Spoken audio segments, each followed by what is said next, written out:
What's good, football fans, and welcome and cheers to another episode of Miners Live. I am your host, Chris Dunn, head coach and general manager of the Sacramento Miners, back with you for another Tuesday night, 8 p.m. Eastern Time episode of Miners Live.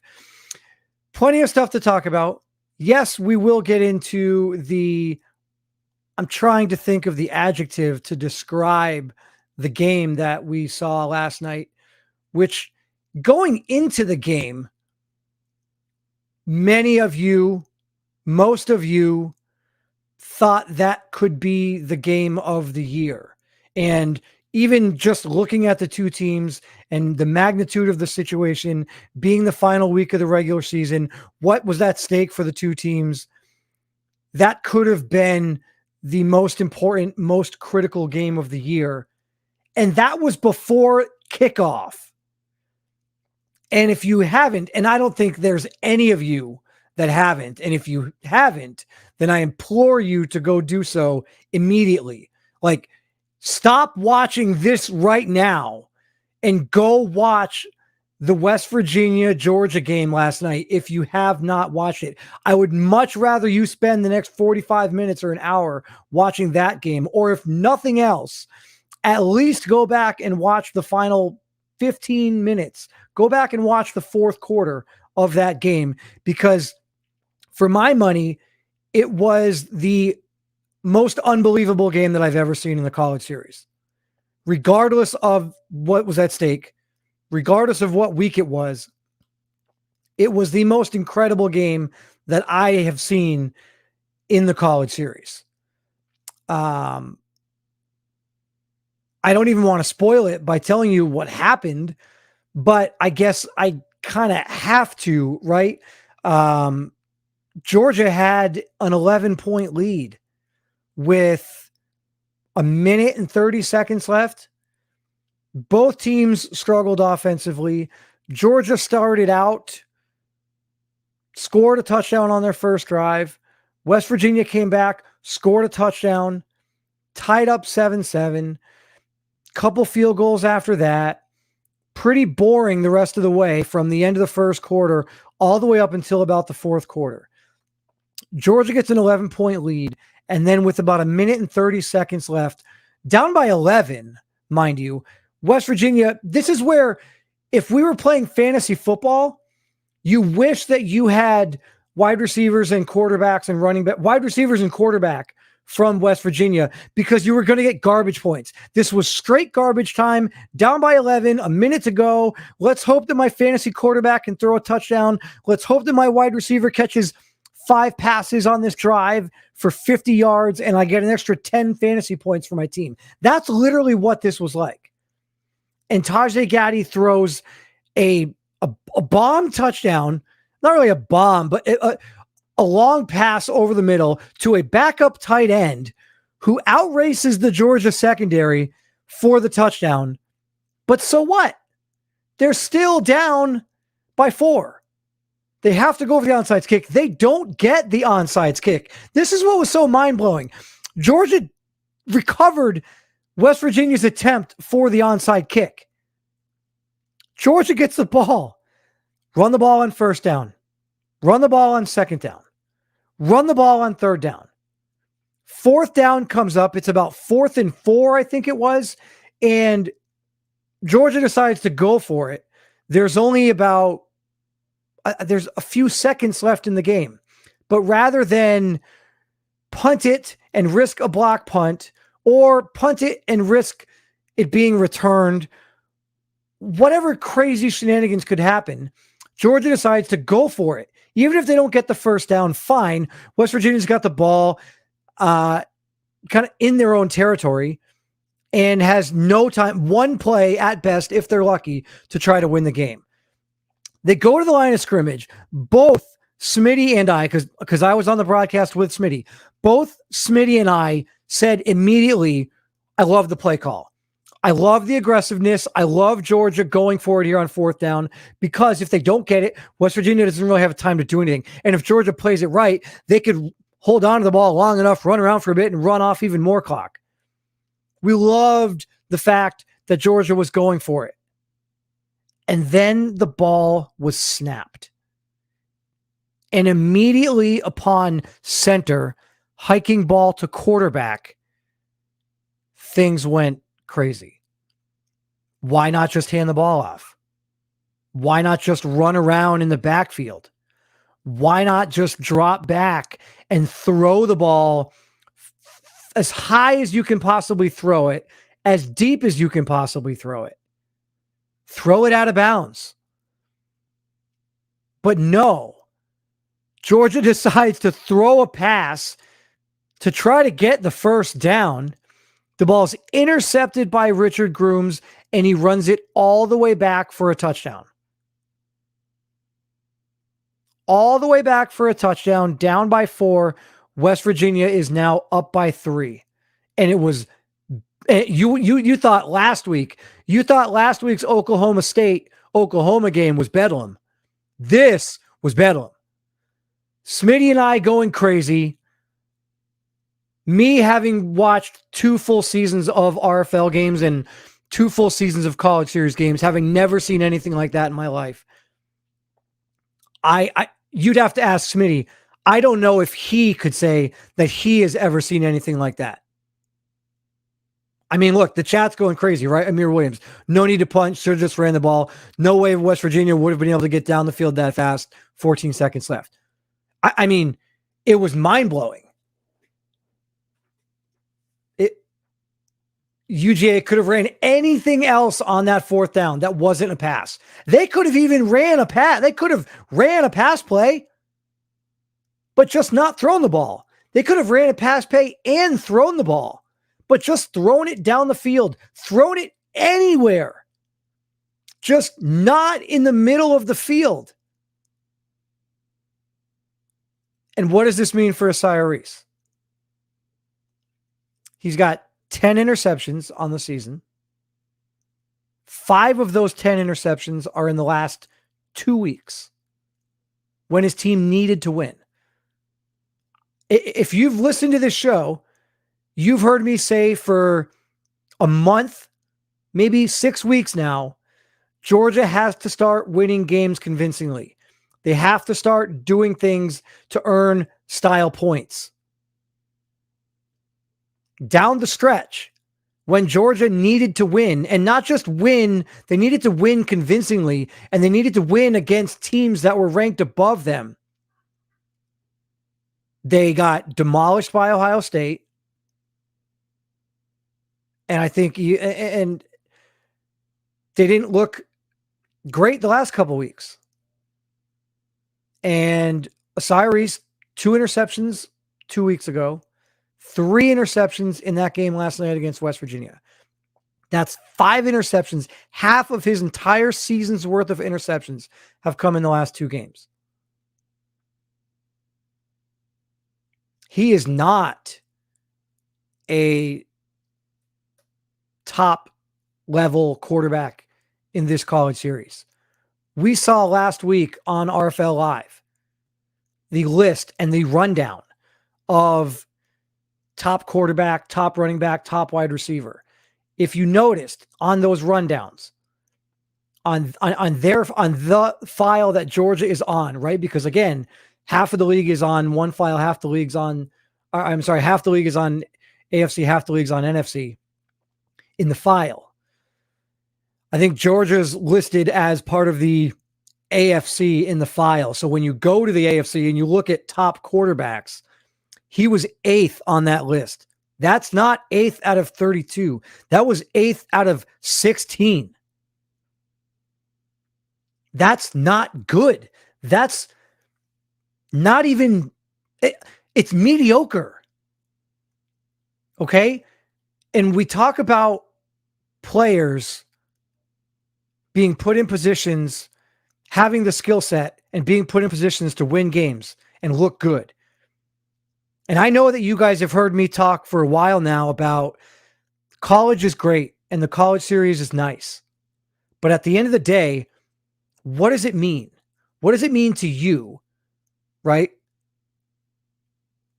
Versus the RFL? What's more, I guess I pose this question. What's more exciting to you, the college series or the RFL? That's the question that I would ask. Obviously, each and every one of you start your career, your relocation football league career in the college series. What's more exciting? The college series and what that means and playing with a group of guys, or getting through all that, getting drafted, being part of the RFL, and being there for potentially years and years and years to come. I mean, look, I've said this, and I think I've been ridiculed a little bit for thinking that it was a crazy statement, but I'm not the only one. I'm not the only one out there. A top 16 quarterback in the college series is a day 3 drafted guy. I would argue that might even be day 3, I guess. Yeah. Day 3, we're talking about rounds 5, 6, and 7. We'd have to go back to last year's RFL draft and look and see how many quarterbacks were taken. I think there was more than 16 quarterbacks taken. But the 16th overall quarterback, and let's bump it a little bit. Let's bump it. Let's call it the 10th overall quarterback, because originally it was a submitted prospect. Now, obviously, Osiris isn't going to be draftable. He's become a head coach. The prospect won't matter. He won't even be draftable. But for those of you that are creating quarterbacks just to create quarterbacks because it's the skill position, it's the sexy position, it's the most popular position, what's more exciting to you? The college series or the RFL? And so I know my answer. I can confidently speak for every single RFL coach and general manager, and I can confidently speak for everyone who's part of the front office. We know what our answer is. But what is your answer? What do you think is more exciting? The college series or the RFL? And I want to see some of your responses in the chat. I want to see what you guys have to say, because I think it's not as lopsided as we as coaches think it is. Right? So I'm going to bring in, last week I had on Jermaine Taylor, who was the second overall pick in this past RFL draft, defensive tackle from Georgia, drafted by the London Bulldogs. I had him on the show last week, and we talked a bit about the college series and what the upcoming RFL season looks like for him, his expectations and everything. And I have mentioned that I want to do this for several guys, give some of the RFL rookies a chance to come on and talk about their expectations, what they think their rookie season is going to be like. And so today is going to be no different. On tonight's show, I'm going to bring in safety, 10th overall pick out of Miami, drafted by the Chicago Cougars, Chris Polk, on the show with me. What's going on, buddy? How you doing? Good. What's good? Thanks for having me. Of course, man. So let's just start out. Obviously, I posed the question, and I'm curious to get your thoughts on this, because you've already gone through the college series. You're knocking on the door of an actual RFL season. Right. Maybe you can't answer this completely because you haven't actually played in the RFL yet, but as of right now, in your opinion, what is more exciting to you, the college series or the RFL? I'm gonna say definitely the RFL, because I mean, that's the big stage, but I feel like one is not more important than the other, because you need to go through the college series to get to the RFL. You need to get through the college series to where you really want to be. But I feel like the main thing and the excitement is really in the RFL, because you got the user coaches, you're getting drafted with user people. So I just feel like that's where it's really at. Yeah, and I think if nothing else, you're talking about the college series, which is 1 year, or in this coming season, 2 years, versus your RFL career, which is forever. And for those of you that are into Madden, and for those of you that are into the simulation elements and the simulation aspect of Madden, the college series is nice, but it's only 1 year. And then after that, well, if you're going to stop paying attention, then what do? I think the problem that we have as coaches, and I think you'll learn this, and maybe you're already recognizing this because you were drafted by a user coach in Rob. And so you're probably recognizing this, but I preach this. There's nothing more frustrating for RFL coaches than when we draft submitted players from the college series and then they drop off and they are nowhere to be found and we can't get them to pay attention and it's frustrating. And so I guess, what is your message to those players? What is your message as someone who was in the college series last year and never fell off? You were always there. You were always active.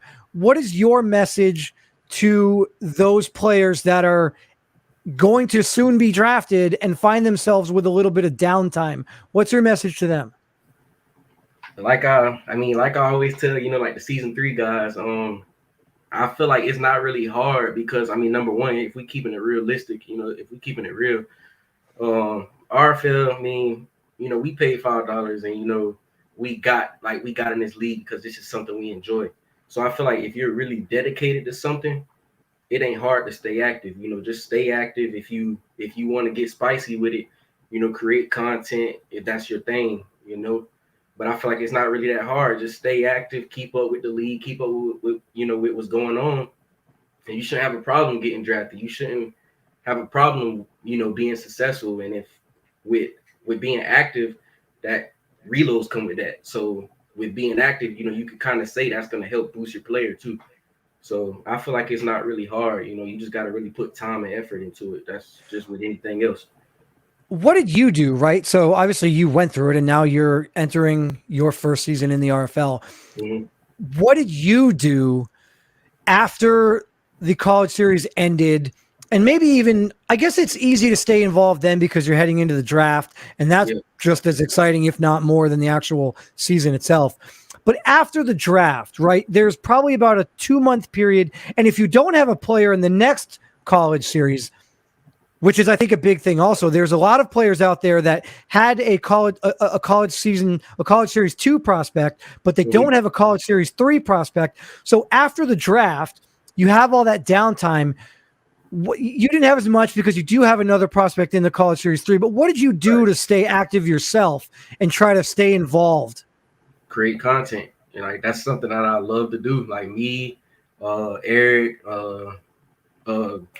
what's his name? Josh Jeffries. And it's plenty of other guys. Like, we create content. That's something that we love to do. But, right soon after the draft, like a day after the draft, I was already making content. So, it's all like Leo said, it's all about having fun, that's all it is. Just as long as you're enjoying it and you're dedicated to it, it's going to be easy. It's just going to fall in line.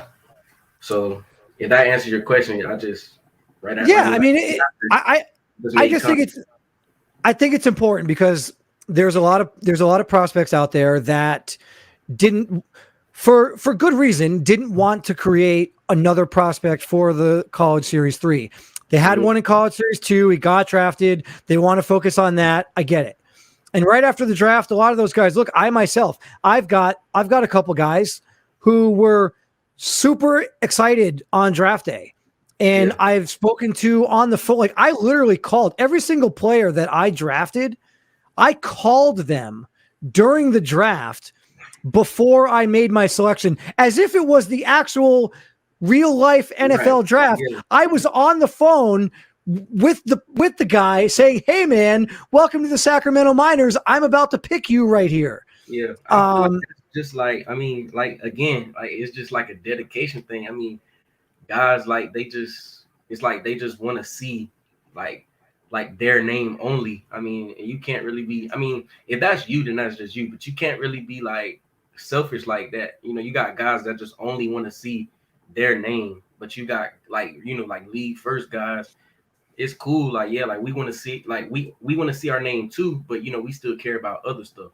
So I feel like Like, I mean, it's just something I'm gonna keep saying. Like, when you're really dedicated to something, it's not really hard to stay active. So I feel like you need like the real shows and like the fake shows too. So. All right, so here's another thing that I mentioned last week. So for those of you that didn't get a chance to watch the RFL Live podcast last week, I was on the podcast with Smitty and Bill, and there was something that I had mentioned, I believe, on that podcast, but also last week on Miners Live about transfers. I've been very vocal about transfers and some of the big names that have recently come out, where they might go, what my thoughts were on, you know, whether or not I thought they should be transferring, whether or not I thought the schools that they might transfer to were a good idea. But I also mentioned last week that there was another big name from the University of Georgia that was in the secondary that was thinking about throwing his name into the transfer portal. And at that time, it wasn't public domain. It wasn't like everybody knew. But then all of a sudden last night happened. Right. And Georgia loses to West Virginia. And now all of a sudden it's like blatant, wide open. Let's tell everyone, this is for anyone who wants to listen to it. Right. Chad Ward wants to leave the University of Georgia, and he's going to enter his name into the transfer portal. So I'm going to ask you, because obviously this wasn't a thing for you, having only been a part of one season in the college series. What are your thoughts on all of these players that are talking about transferring, and do you like it? I mean, it's kind of like it's like with certain guys, like I don't see why certain guys do it. And you know me, I'm gonna keep it real. I mean, dudes getting their feelings, whatever. But like, you got like Keno Thefford from Notre Dame. I think he's doing just fine at Notre Dame. Honestly, I mean, dude's up there in sacks. I don't know why he would want to transfer. You know, Austin Briley from Michigan, saying he want to go to Florida State. You know, I think it's really just like an attention thing. Like they just want attention from it. But I feel like certain guys like can really benefit from it too. Like, okay, so hold on. Let me say, because you just mentioned two guys, but you didn't mention the one guy who was thinking about transferring and going to Miami. Yeah, who, correct me if I'm wrong. Correct me if I'm wrong. You were pretty instrumental in his attempt or non-attempt to go to Miami. Correct? Right? Yeah. Okay, right. so you were deeply involved in Amari Harris potentially and possibly still transferring to Miami. So I'm going to ask you this question, because I have said this the last couple weeks. Why in the world would a wide receiver who is performing really well want to go to Miami? They don't have a good offense. They don't have good wide receivers. It's been proven last year, and it's proven again this year.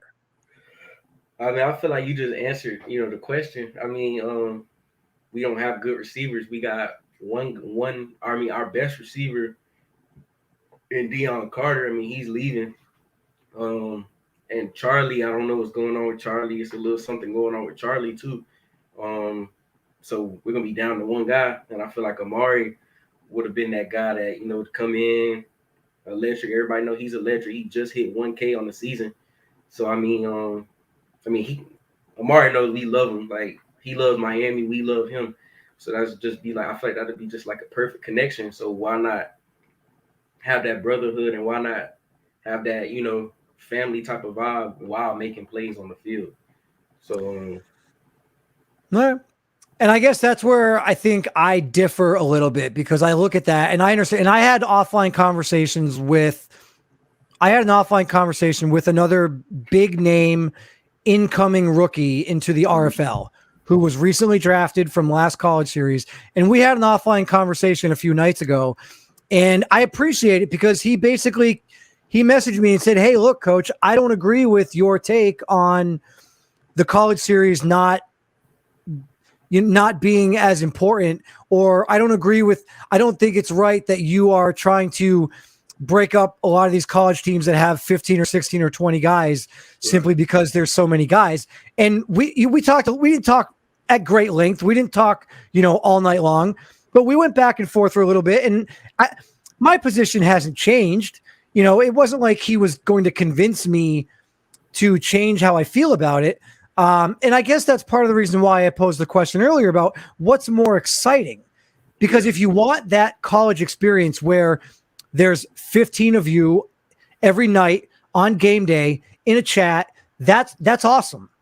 Because I will say you're not going to get that in the RFL, right? Yeah. I don't know the numbers, but I would imagine, the RFL team that has the most user submitted players and active members.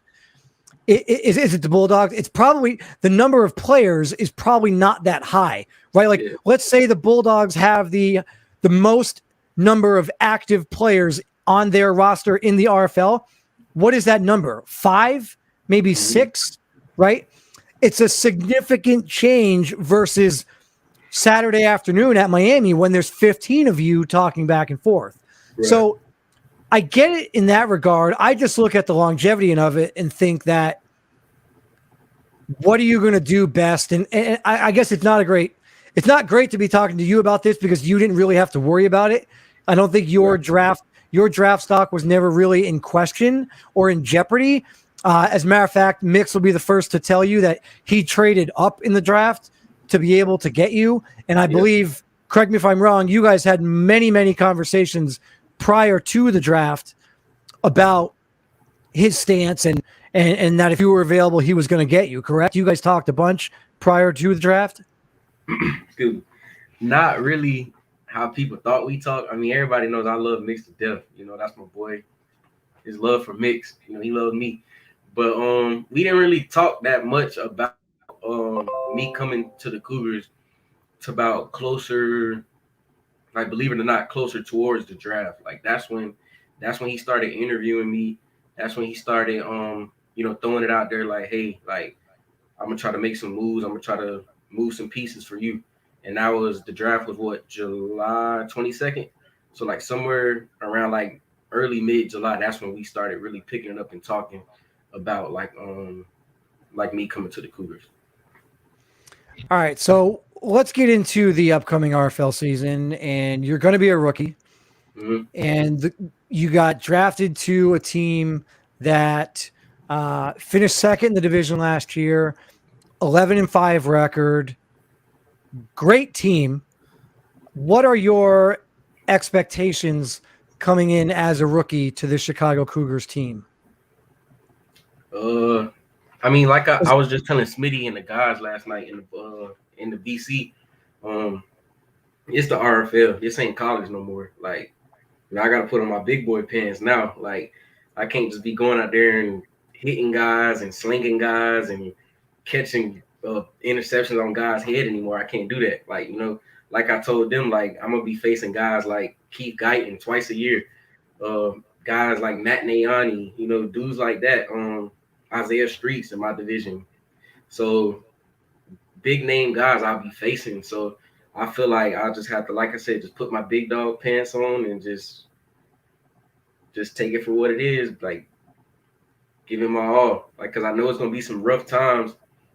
I'm gonna get juked out. I might get ran over. I might get mossed. I'm a rookie. But I feel like the overall outcome with me on that defense is gonna be something special. It's gonna be a movie. So, have you thought about any sort of, statistical milestones that you would like to reach? Have you set any goals for yourself this season? Off the rip, it's not a goal. This is a fact. I will be getting defensive rookie of the year, but you could say it's a goal. I'm getting defensive rookie of the year. That's for my rookie year. That's really the main one, besides a reload bowl, of course. But defensive rookie of the year, like, that's, like, I got tunnel vision with that. Like, that's straight. Like, that's all I'm looking at. Defensive rookie of the year. I believe we heard Mix on a podcast probably a couple of weeks ago say that you were also going to lead the RFL in interceptions. Yeah. 10. 10 interceptions. I think I took the under. I think I actually have a pinned bet. I think I have a pinned bet somewhere in a chat somewhere where I took the under. As a matter of fact, I think I even went so far as to say Anthony Fry, my rookie tight end will have more touchdown receptions than you have interceptions. What say you about that? It ain't gonna happen. I think we need to get I think this is what I want you guys to track. Like all season long, I think this is going to be the constant week in and week out bet that we have to track. Anthony Fry's touchdowns versus Chris Polk's interceptions. 10. Make sure the chat. 10. Make sure the chat remember that. 10. That's 10. 10 interceptions for Chris Polk on the season. Nix has already said it. Now you hear him say himself he's going to win Defensive Rookie of the Year. That being said, in order for you to win Defensive Rookie of the Year, you're going to have to beat out someone that you are quite close with in Lito Loso, who is obviously another highly drafted defensive back to the Wizards. Any thoughts on him this year? That's my boy. Everybody know I got love for Lito. I love Lito to death. Like playing at Miami with him, like everybody know what it is with me and Lito. Like, but when it come to RFL and when it come I mean, well, we're in two separate files, so we won't be seeing each other. But I mean, when it come to business, it's business. We can't be friends. During the on the field, but after Lito know it's all love. But I gotta take that Defensive Rookie of the Year from Lito. Like I got to. We get the ARC Defensive Rookie of the Year versus the NRC Defensive Rookie of the Year. Yeah. I could see it. Oh yeah, that's right. Yeah, that was a slow moment. Yeah, no, but I mean that's potentially what could happen is you could both take home Defensive Rookie of the Year for your conference. Let's take a quick peek back at the chat, see if we got anything going off.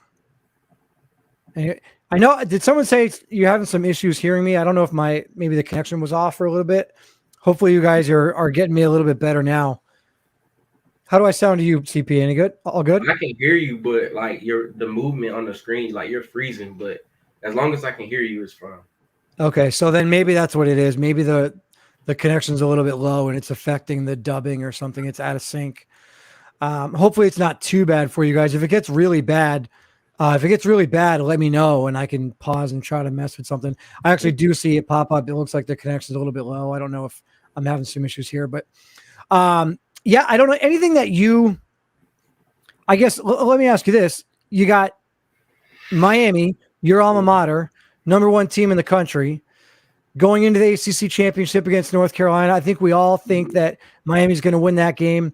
Go into the Final Four. There you go. There it is, repping the U. Big King Cartel. So let me ask you this. Why is Miami so much better this year than they were last year? Because I'm going to throw out some numbers to you. As a member of the secondary, this one might hurt a little bit.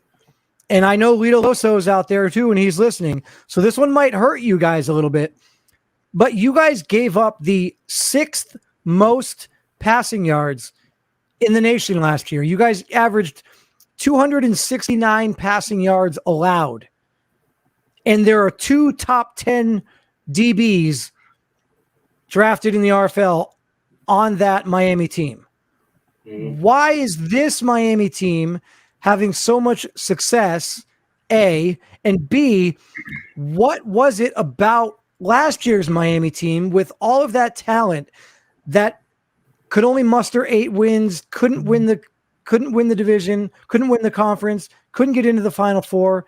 And you can't blame it on the run D because the run D was the second best run D in the league. So you had the second best run defense in the league, but the 6th worst pass D in the league. What happened? Just one thing, quarterback play was a big part. DJ White was not that guy. He was not that guy. Keeping it real. But that's got nothing to do with you are not on the field at the same time as DJ White. Well, defense. I feel like the DBs were doing their thing. I mean, if you go back and look at a lot of times, a lot of the times the passes were getting thrown towards the linebackers in the middle of the field. Lito's side and Pac-Man's side, they were strapping up. My side, they didn't test me down the field. The only few guys that tested me down the field was Chris Brown. I mean, not Chris. What's his name? The boy that looked like Trevor Lawrence. John Bales.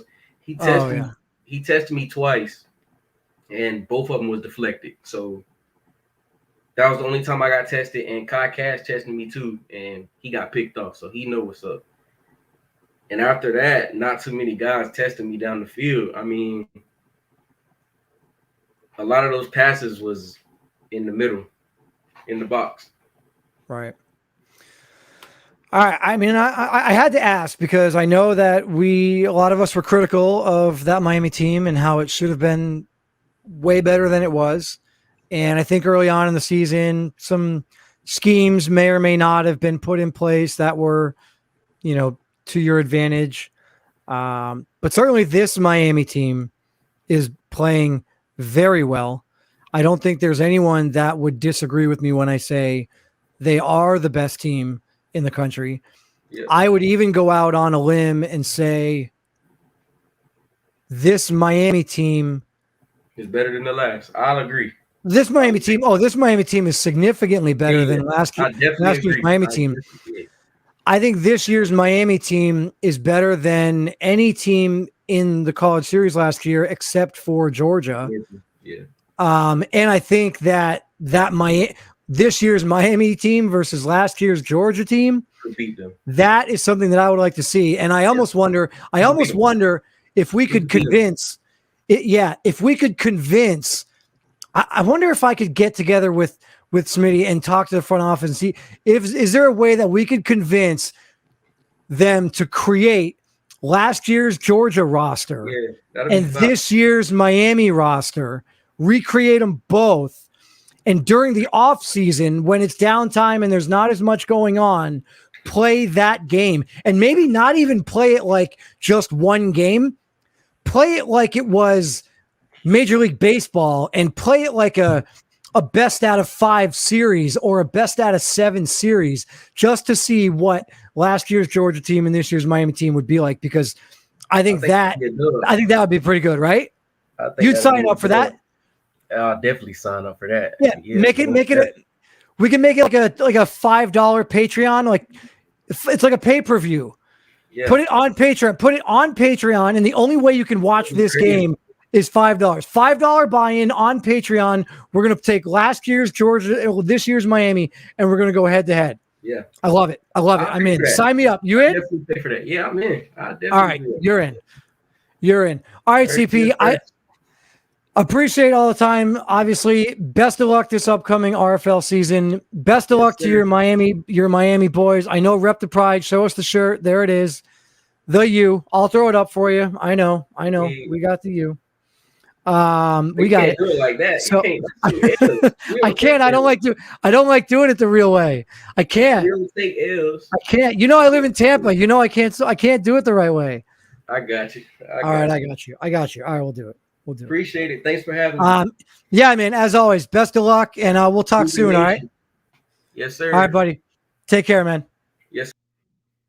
All right. So Chris Polk, safety for the Chicago Cougars, as you saw, repping the Chicago Cougars gear. Good for him. For those of you that were recently drafted in the RFL draft and you haven't gone out and hadn't had a chance to grab some team gear, certainly grab some gear of the team you were drafted by. Go on out and do so. I know that I have the competition, or not really competition, but I have gone out and said that once I hit 100 subscribers on the YouTube channel, I will buy a t-shirt for one lucky subscriber. So once I hit 100 subscribers, I will basically ask for everyone who is a subscriber to reach out to me. I will throw everyone's name in a hat and pull out one lucky winner, and I will buy a t-shirt for that person. Ideally, I would like to buy you a Miners t-shirt.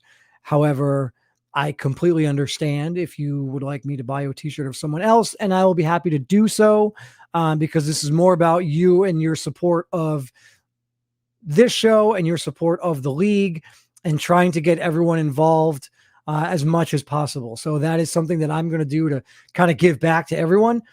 So if you know anyone that has not subscribed to the YouTube channel already, please go ahead and do so. Make sure to hit that like button. That's always appreciated. You can follow Miners, the Sacramento Miners on Twitter at MinersRFL, on the little Tweety Bird, and then also on Instagram at MinersRFL as well. We're about, I would say, 3 weeks away, less than a month for sure, away from the the RFL season taking place. It's going to be good. I think this RFL season will be, I think you could probably say that about each upcoming season, but I really do think that this will be the best one. And that's largely because of the rookie class that we have coming in, the amount of active participants, active users that we have as part of the league. And that's all credit to you guys, right? That's all on you guys. You just heard CP. I even asked him, what did you do during the downtime? What do you suggest people do to try to stay involved? Yes, there is some downtime. We get it. Moving forward, hopefully it won't be as much of an issue. That's why there's back-to-back college seasons coming up before the next RFL, because it's in an effort to try to make it so that you have the college series, then right after the college series, you have the draft, then right after the draft, you have the RFL season, to make it more in line with the real world. Whereas before, and this incoming class right now, they had their college season, there was the draft, and then there was an RFL season that they're not even part of. Then another college season. And it doesn't look, the aesthetics of it don't line up. They don't align with the real world as well as it could be. And so that's why this is really happening, to help align with the actual schedule and a real life schedule of what it's like to be a college football player, get drafted, and go into the pros. Right. So really looking forward to the upcoming RFL season. I know Mitch and the Portland Snowhawks are super excited about defending their NRC title. We were very suspect on the Snowhawks throughout most of the season last year, and Mitchie was able to make a playoff run, go deep, obviously went to the Relo Bowl, got absolutely waxed in the Relo Bowl, and he may have done himself a favor by just losing in the NRC championship game and wouldn't have to worry about the embarrassment of the Relo Bowl. But getting to the Relo Bowl is the goal. As long as you get to the Relo Bowl, you've given yourself a chance to win the Relo Bowl.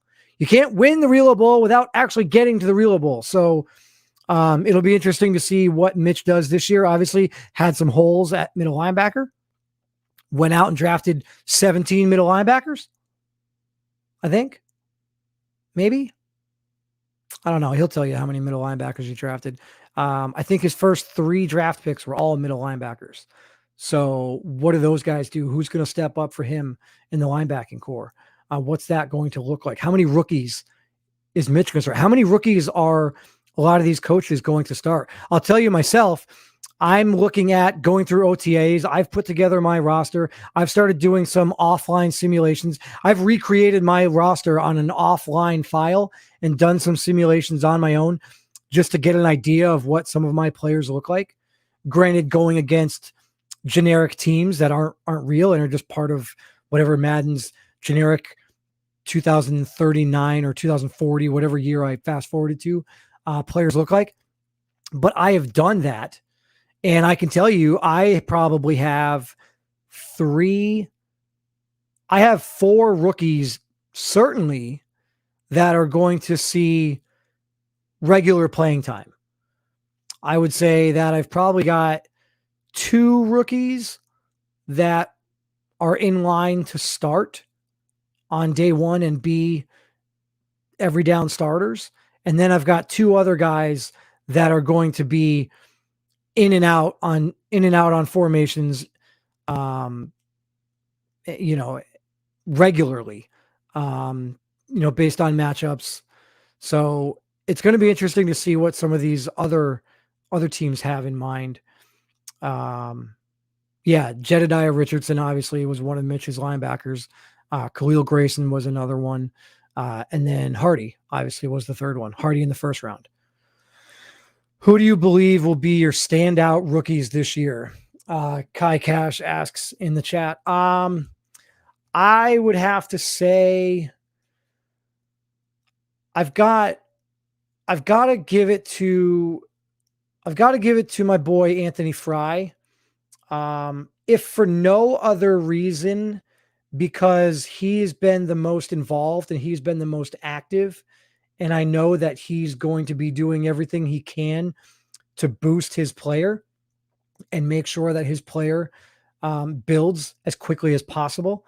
I know that he already has a goal for an overall grade in mind that he wants to reach by the end of the season. And so those things are important. Obviously, when you have an active user submitted player, it's easier to develop your player quicker. And if your player develops quicker, it's probably going to get more playing time. And he's probably, not always, but probably going to be finding some success on the field. That being said, I just mentioned I've been doing a lot of offline sims with my full roster created, and Jimmy Bean still playing really well. It's not, I've had this conversation with Anthony Fry already. It's not like he's going to be the only tight end on the field. And there might even be some sets where there's only one tight end on the field and it's not him. We've had that conversation. Jimmy Bean finished, I believe, third in the ARC for Offensive Rookie of the Year as a tight end last year. So I have no reason to take away from that production whatsoever. Damani Emanuel, Buck Ulbrich, Dariantre Machiavelli. Buck Ulbrich and Dariantre Machiavelli were Pro Bowlers last year. I think they were tied for first or tied for second with total touchdowns. I think Matt Nayani led the league with total touchdowns, but Buck Ulbrich, I believe, had 9. Dariantre Machiavelli had 9. Jimmy Bean, I believe, had 8. So I'm excited about Anthony Fry, but I'm also excited about TJ Metcalf, right? Like for those of you that have listened to the show for a while now, you know that going into the draft, TJ Metcalf was my guy. I had made a trade to open up a spot on the defensive line. I needed a defensive end. And to me, TJ Metcalf was far and away the number one defensive end in the college series. He was, I believe, first in all defensive ends in total sacks.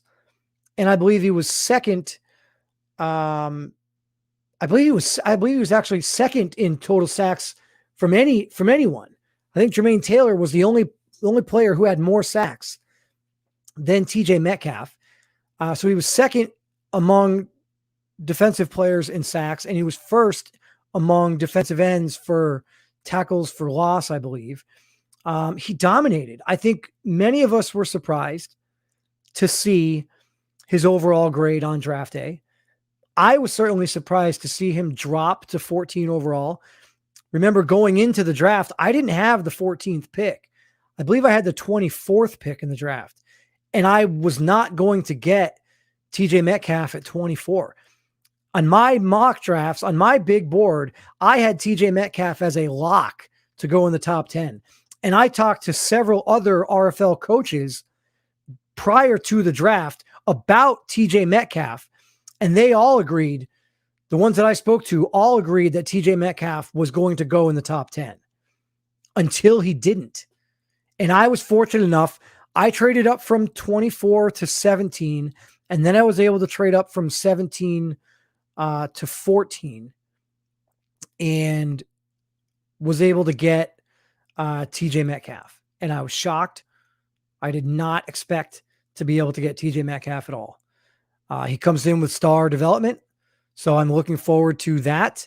I would have liked to have seen his overall a little bit higher, but he's going to start right away on my defensive line. And with star development starting right away, I think he will develop pretty quickly. But I mean, I've also got guys like Kenny Forrester, who I really like. AJ Pestock got hurt at one point last season. So there's going to be some times where I give Kenny Forrester starting reps at middle linebacker.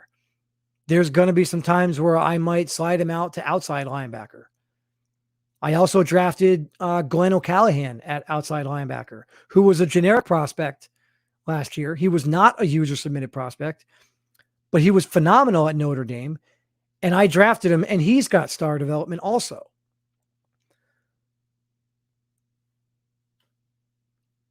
Leo Moon in chat, definitely good tight ends for 2 tight end sets. Absolutely.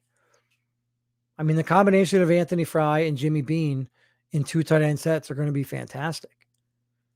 But I also am not going to take away from the likes of D-Mac and Buck Ulbrich and just start running, tight end heavy playbooks or tight end heavy schemes all the time, because those guys were Pro Bowlers. Those guys are significant contributors to this Sacramento Miners team. And yes, I do expect to be in a similar position this coming season as we were last year. We went 12-4. We won the division, and we got upset and we lost in the first round of the playoffs.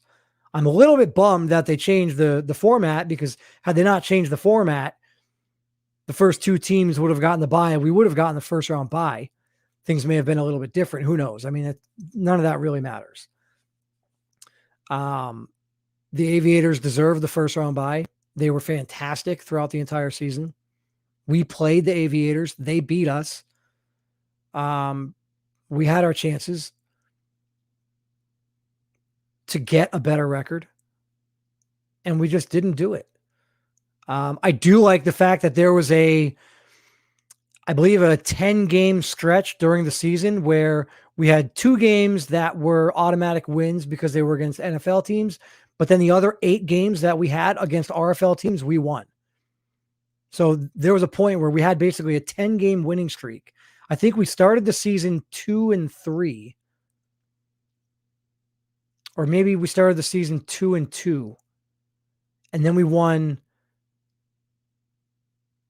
Maybe it was 8 games in a row. I think we started the season 2-2, won 8 games in a row, 7 or 8 games in a row, and ultimately finished 12-4 with losses towards the end of the year to the Aviators. And who were the losses last year? So the losses last year were the Aviators, the Dreadnoughts, the Oklahoma City Bisons blew us out in week 2. Bisons absolutely blew us out in week 2. The Bisons blew us out in week 2. We lost our first matchup to the Dreadnoughts, and then we lost to the Cougars, I think by 1 point. I remember watching that game, and we had the ball, the chance to take the lead. We didn't do so. We gave it back. We had a chance to stop the Cougars on 3rd down. It was like 3rd down and 3 or 3rd down and 4. Had we been able to stop them, we would have got the ball back and had a chance to win the game. And we couldn't stop the run. They picked up the first down. We didn't have any more timeouts. Game over. So that was a devastating loss to the Cougars because we were in that game. And then we had the loss to the Aviators at the end of the year. That game against the Aviators, I believe, had we won that game and then they lost another game, we could have caught them for first overall. But the Aviators were pretty much unstoppable in the ARC last season. Anyone who played them knows they were a difficult team to beat. But they got knocked out in the playoffs as well. So it just goes to show you, what we all know the saying, right? Any given Sunday. We've all seen the movie. We all know who Al Pacino is. Maybe some of you don't know who Al Pacino is, but you should. Any given Sunday. Anyone can win any given Sunday. I go take a quick peek back out at the chat, see if there's anyone Kai Cash, Coach, I need to believe your rookie standouts. Any other questions? What's the plan for my boy Fry this upcoming season? Louis Cardenas, I think I answered that question already. He's gonna get some good playing time. Him and Jimmy Bean are gonna see the field a lot. Both obviously in run block situations, because I'm gonna run a lot with Damani Manuel and run a lot with Jacari Torres. You remember I drafted Jacari Torres early on as well. So they'll be on the field. Anthony Fry and Jimmy Bean will be on the field a lot. What else? Any other questions we got in the chat here? I think Fry could play some in the slot in a big set against a nickel corner. It's a good thing you're not my offensive coordinator giving away my secrets here, Kai Cash. What else we got? Anything good in the chat here? Should be a great RFL season to look forward to. Absolutely. Super excited for what the season has to come. Anything else? Let's see. Before we get out of here, probably get out of here a few minutes early tonight. I know I normally run a little bit past the 1 hour mark. Probably try to get out of here a little bit early. Any last second, I guess in the last few minutes here, probably 3 or 4 minutes, I will. No, I'm just messing with you, Kai Cash. I'm probably not lining Anthony Fry up. I've got Pavel Frederick. I drafted Pavel Frederick in the second round, or in the third round. Pavel Frederick is going to, when I'm in 3 wide receiver sets, Pavel Frederick is probably going to be either in the slot or on the outside, and Dariantre Machiavelli will be in the slot. Dariantre Machiavelli was in the slot many times last season, and he performed significant, way above my initial expectations. So I don't see any reason to mess with that right there. Who is your top 10 college series 3 prospects? So off the rip, I can't give you 10. I think this class is difficult in the sense that there aren't as many surefire early draft picks that are user submits and no-brainers because they're user submits and guys want to draft user submitted players. I think if you take a look back at last season's draft class, right, I can pull it up here and we can look at the first round of last year's draft class. Daryl Johnson, Jermaine Taylor, Jacob Reed, Kai Cash, Lito Loso, Xavier Eves, Logan Russell, Connor Hawk, Zamar Scruggs, Chris Polk. Those were the top 10 right there. As you can tell, there's a heavy influence of user submitted players, and not just user submitted players, but guys that are active, right? Because there are user submitted players that just fall off and are less active. A lot of us coaches are dealing with that right now, and that's a hurdle that we have to overcome. That's another reason why I give you guys some grief about paying more attention to the college series than the RFL season. Because yes, you guys pay $5 for your prospect to get into the college series, and you get to watch them. And then maybe you pay the $5 a month Patreon to boost your player when he gets to the RFL. But maybe you don't, and a lot of people don't. A lot of people fall off after the college series. What many of you might not know is that all of us coaches are paying $10 a month the entire year just to be a coach in the league, even during the off season. So we're paying $120 a year just to be a coach in the league. Then if we want to do a coach's Patreon boost, we're able to do so, but we can only pick one player for the entire season. And we have to pay an extra $50 a month to do that. And I'm going to tell you, most of us, I think, are doing it. Because if we're not, then we're putting ourselves at a disadvantage against the rest of the league, right? So once the season starts, I will then be paying $60 a month. $60 a month will be during the course of the season. Right. So $60 a month for I think maybe it's 5 months, $60 a month for 5 months. And then the other 7 months, it's still $10 a month. That's the commitment that we put in as coaches, not to mention all the other stuff that goes on behind the scenes. all the offline conversations that we have with you guys, all the stuff that goes into the draft.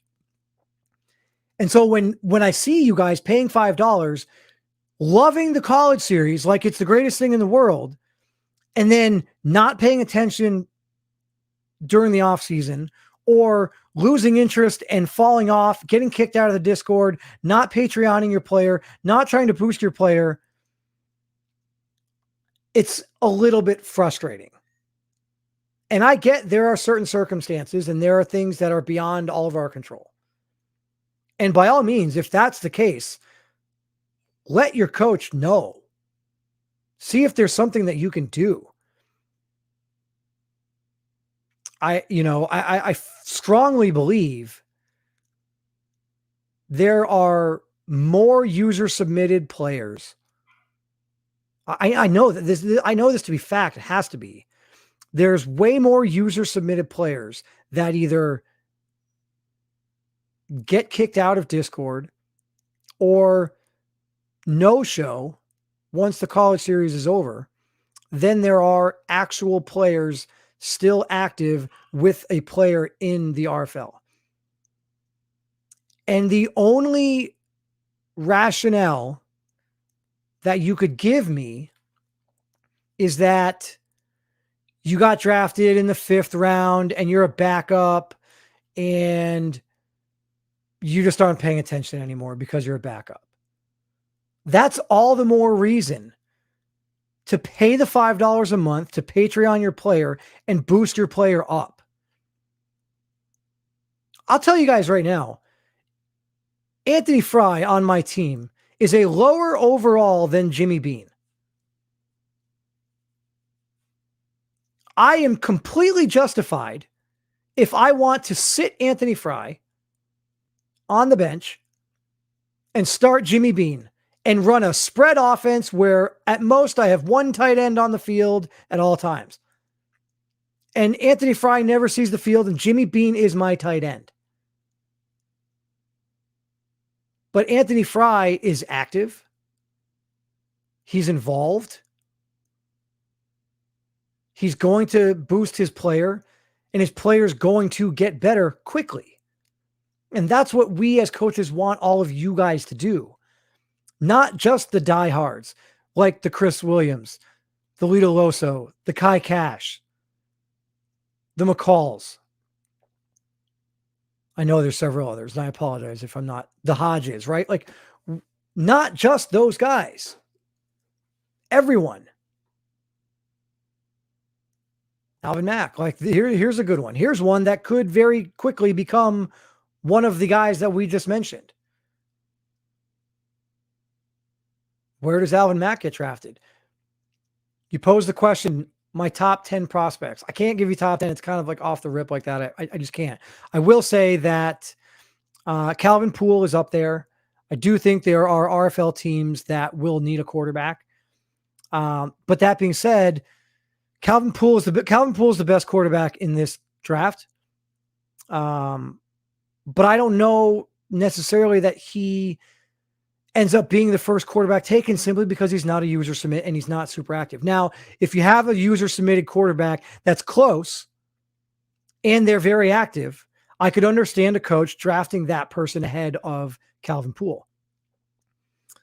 Simply because Calvin Poole is a generic. He's not going to get the Patreon boost, and his player is just going to have to progress naturally in Madden. And sure, he'll probably come out. I would imagine he will come out with superstar development. And so that will make it easier for him to develop naturally. But case in point, Chum Lee, my starting quarterback, has superstar development. He is, I believe, an 85 overall, 84, 85, maybe 86 overall. There are rookies that were drafted, rookie quarterbacks that were drafted last year and in their rookie season have already got up to a 90 overall. Chum Lee's been in the league 4 years. That goes to show you the benefit of a user-submitted player. And so that's why on draft day, you see some of these user-submitted players that, active players that maybe didn't play all that well, but they're super active, you might see them get drafted early. Look, Mitch will tell you, he drafted some guys that were very active. They didn't have the best seasons in college, but they were active, and that's what he wanted. He wanted guys that were going to be active that could boost their player and help him and his team in whatever role, whatever responsibility he wants to give them. They're going to help his team. I think Calvin Poole is a big one. I think what we saw Hodge do at the running back position for Miami last night, I think his stock has gone up. I think DeMarco Brewer at running back, his stock has certainly gone up. But again, I don't believe Brewer is a submitted guy, or if he is, he's not very active. I'll tell you, one guy that I like, and he is the savior for West Virginia at this point, is this guy right here, Richard Grooms. And here he is saying, starting to find time. I'm getting more involved and not regretting it at all. It's fun, guys. And it's even more fun when you get to the RFL, especially if you're on a coach team. And for those of you that know guys that, are interested in possibly getting into coaching, obviously right now, I don't think there's any openings, but get them involved with the league now. That way, when the time comes for next season, they'll have shown that they're interested in the league. They'll have shown the ability to follow along and pay attention and know what's going on with the league. Because the more submitted coaches we have, the better the league is going to be. I've had conversations with several user submitted prospects who got drafted to generic coach teams, and they aren't having as much interaction because of it. Anthony Fry, I've had conversations with him. He was drafted by a generic, and I traded for him on draft day. And the first thing he said to me is, man, I am so happy. I am so thrilled.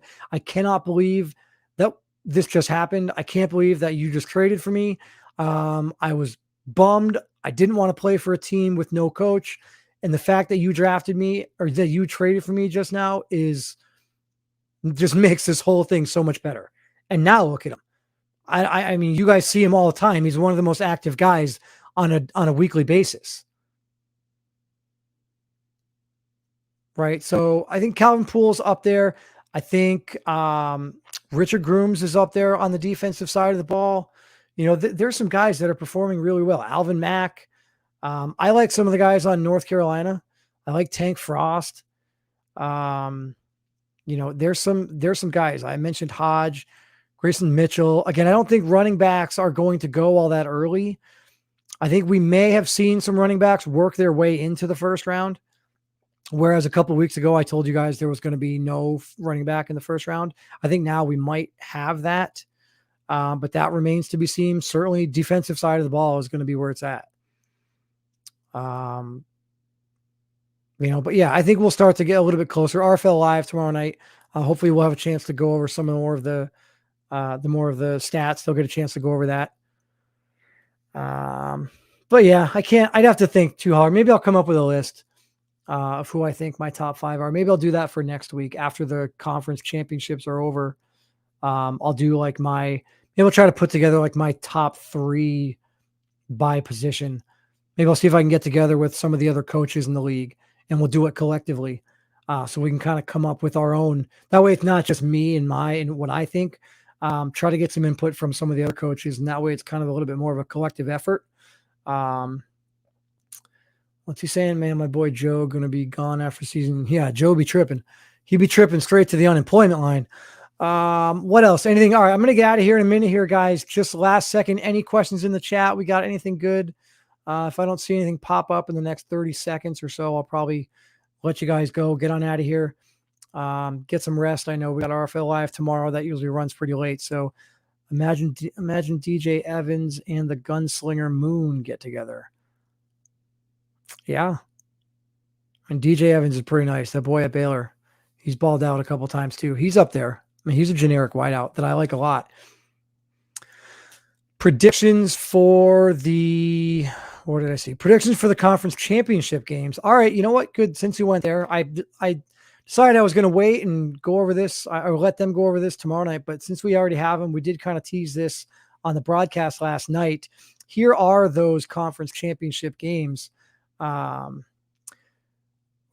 am I doing here? I lost you guys there. So we've got the SEC championship, Georgia versus Alabama. The ACC championship, Miami versus North Carolina. Big 10, Ohio State, Michigan. The Big 12, West Virginia, Oklahoma. And the Pac-12, USC versus Oregon.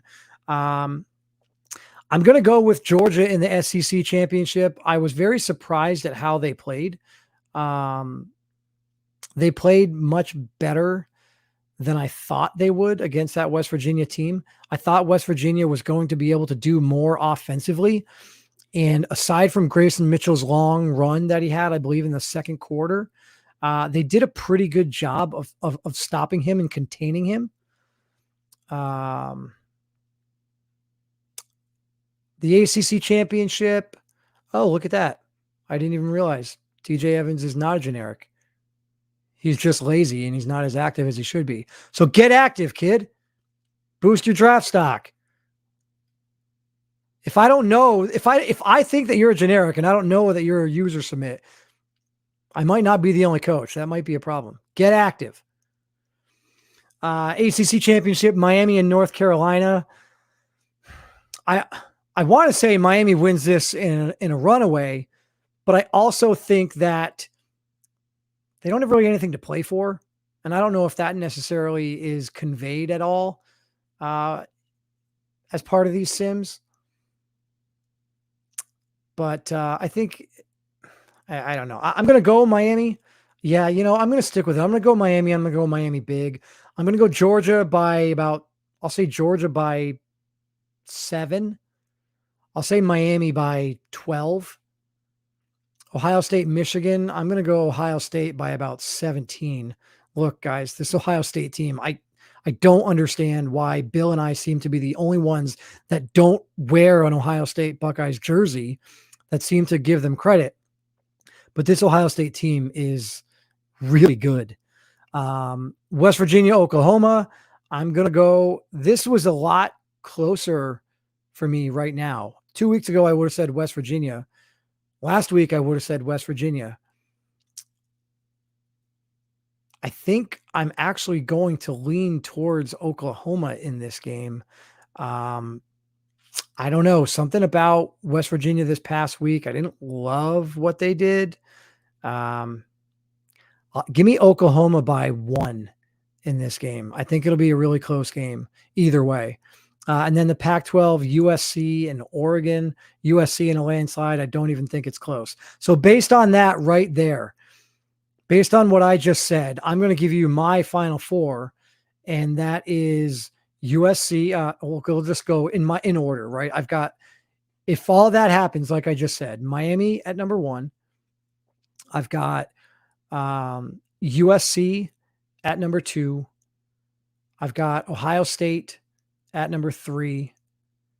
And I've got the winner of that Pac-12 game at number 4. Whether it's Oklahoma or West Virginia, to me, it doesn't really matter.